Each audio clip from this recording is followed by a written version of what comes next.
Kwa habari za burudani na michezo, tafadhali subscribe Ndolo TV.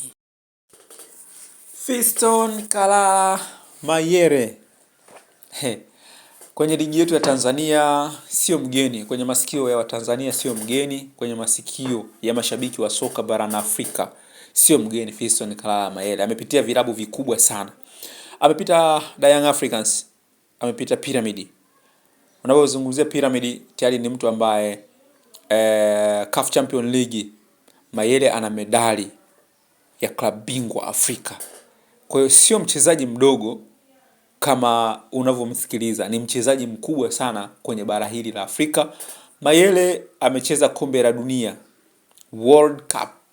Fiston Kalala Mayele sio kucheza tu na kuhusika kwenye kuifikisha hatua nzuri timu yake ya taifa ya Kongo, na magoli, akihusika kwenye magoli kadhaa. Kwa unapozungumzia Fiston Kalala Mayele, anafahamika hata ulimwenguni pia. Kombe la dunia linakusanya vilabu vingi ama nchi nyingi. Kwa hiyo kwenye zile nchi nyingi za duniani zimemuona Fiston Kalala Mayele na zinamjua Mayele ni nani, ni raia wa wapi. Kwa hiyo sishangai kuona wana Simba wakiwa wana hamu kubwa sana kumuona Mayele akiwa Msimbazi.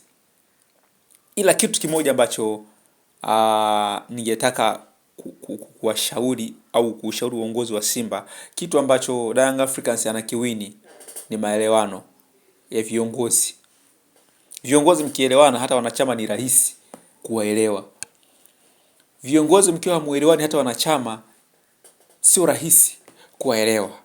Hebu tukalidadavue kwanza na Fiston Kalala Mayele kuja Msimbazi, alafu tuendelee na mengine. Yako mengi sana, mpasuko wa viongozi wa Simba, mvutano, msozano. Kikubwa kwamba kwa sasa tu nikikumbushe kwa wewe ambaye kama ni mara yako ya kwanza kuungana nasi, hii ni Ndolo TV, usisahau kusubscribe YouTube channel yako. Lakini kama tayari umekwisha kusubscribe, shout out sana.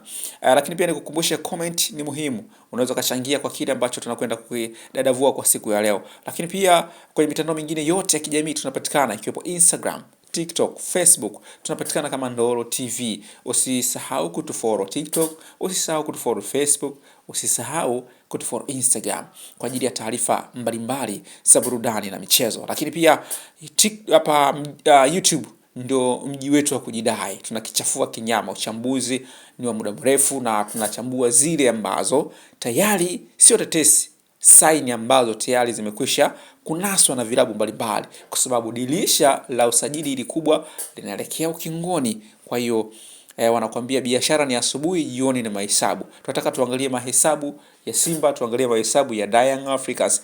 Nani amewini kwenye usajili? Tutakwenda kuona tarehe 12.